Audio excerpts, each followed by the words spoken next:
This is a final video to fix PC RGB issues caused after installing SignalRGB.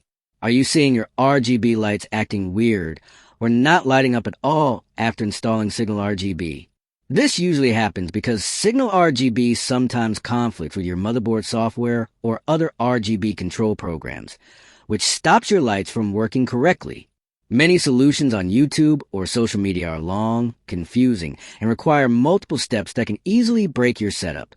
But on Rexist, I'll show you a secret easy trick that fixes this in just a few clicks without uninstalling anything or messing with complicated settings.